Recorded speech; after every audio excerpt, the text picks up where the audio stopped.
Saudara-saudariku yang terkasih dalam Tuhan Yesus Kristus, salam damai sejahtera, horas berkah dalam. Kita belajar Alkitab sambil merenung. Bahan kita kali ini dari Injil Yohanes, bab 16 ayat 12 sampai 15. Hari Raya Tritunggal Maha Kudus. Oh ya, saudara-saudari mohon dibantu ini ya untuk subscribe, share, like, dan nyalakan loncengnya supaya mendapat notifikasi langsung video berikutnya.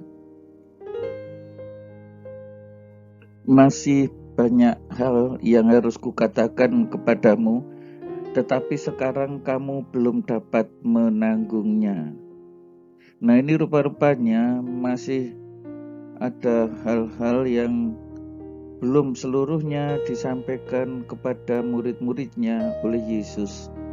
Tetapi memang sekarang belum waktunya, karena untuk saat ini para murid dianggap belum mampu menanggung hal tersebut.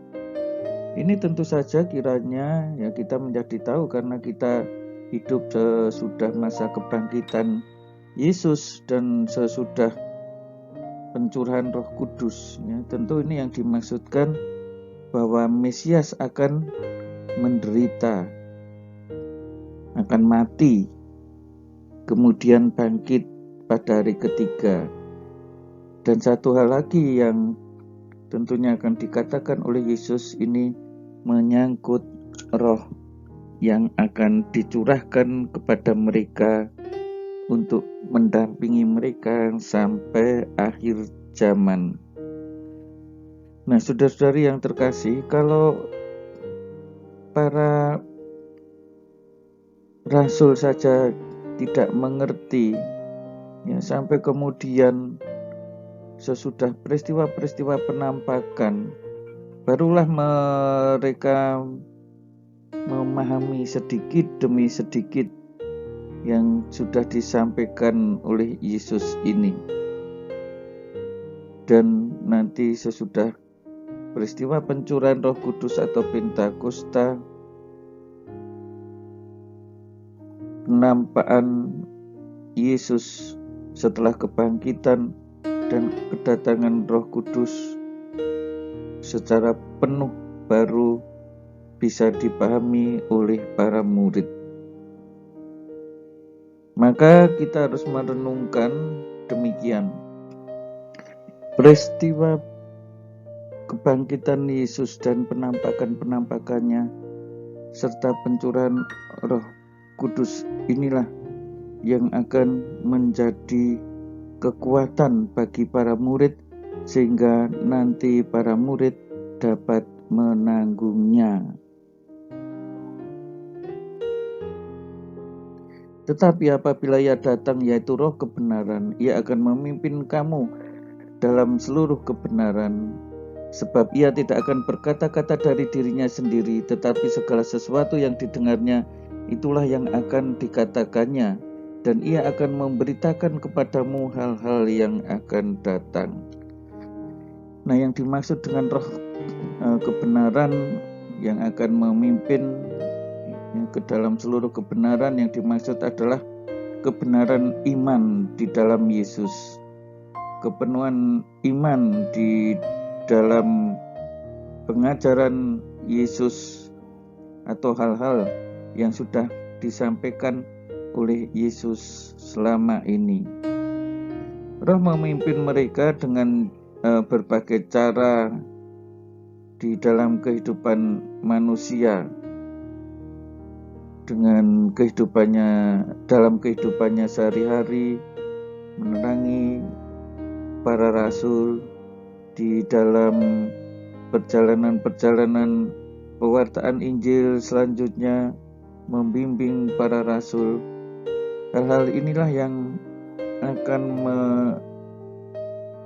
mengarahkan para rasul untuk berani mewartakan pada akhirnya Yesus yang sengsara, Yesus yang wafat dan pada akhirnya bangkit naik ke surga, dan kemudian pencurahan peristiwa Pentakosta. Nah, saudara-saudari yang terkasih, Roh akan menerima kebenaran yang berasal dari Allah Bapa sendiri, dan kemudian sebagaimana diterima Yesus, orang-orang yang mendapatkan pemberitaannya juga akan mendapat bimbingan dan pencurahan dari Roh itu. Jadi pada akhirnya tidak hanya para rasul ya, tetapi semua orang yang percaya akan pemberitaan yang di dalam Injil Yohanes bab berikutnya, di dalam doa Yesus itu dikatakan seperti itu menjadi lebih jelas. Jadi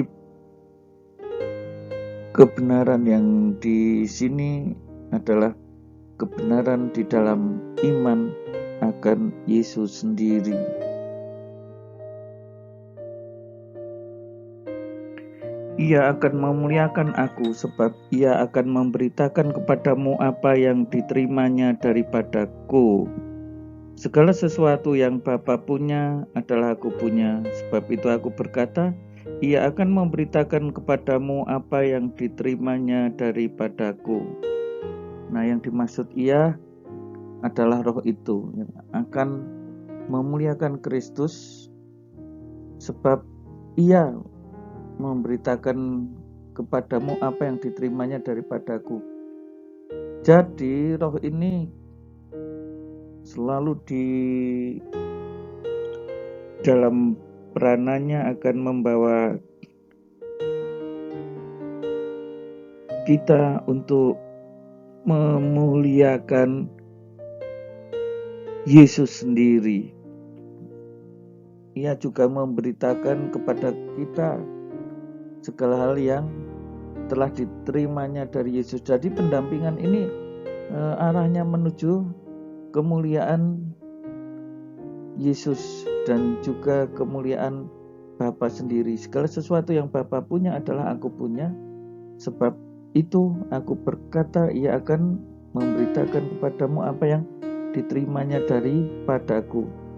Nah, di sini kita mulai melihat bahwa pewahyuan mengenai Trinitas ini sedikit-sedikit mulai ditampakkan. Ya, tentu saja kita akan merefleksikan hal tersebut, atau gereja merefleksikan hal tersebut di dalam seluruh perjalanan dari awal kehidupan Yesus sampai pencurahan Pentakosta. Dari situlah kita mulai mengenal yang disebut dengan Allah Tritunggal Maha Kudus. Jadi dengan kata lain, Allah Tritunggal Maha Kudus ini mulai kita terima ketika Yesus mengutus Roh-Nya, dan Roh itu memberitakan kepada kita apa yang diterima daripadanya. Ya, cukup sulit ya saudara-saudari, karena kalau ini bisa dikupas dengan tuntas mengenai Allah Tritunggal Maha Kudus ini, lalu manusia tidak lagi mempunyai misteri mengenai Allah Tritunggal. Ya. Kemampuan manusia amat sangat terbatas, ya, sehingga memang kita akan bisa mengenal Allah Tritunggal ini dengan sangat gamblang ketika kita sudah dipersatukan bersama Allah Tritunggal Maha Kudus dalam kemuliaan Allah Bapa, Putra, dan Roh Kudus. Tuhan Yesus memberkati. Berkah dalam. Jangan lupa untuk subscribe, bagikan kepada teman-teman dan juga saudara-saudari kita di dalam grup-grup yang saudara ikuti. Saudara-saudari sekalian, pekerjaan saudara, keluarga saudara, dinaungi, dibimbing, dan diberkati oleh Allah yang Maha Kuasa, Bapa dan Putera dan Roh Kudus. Amin.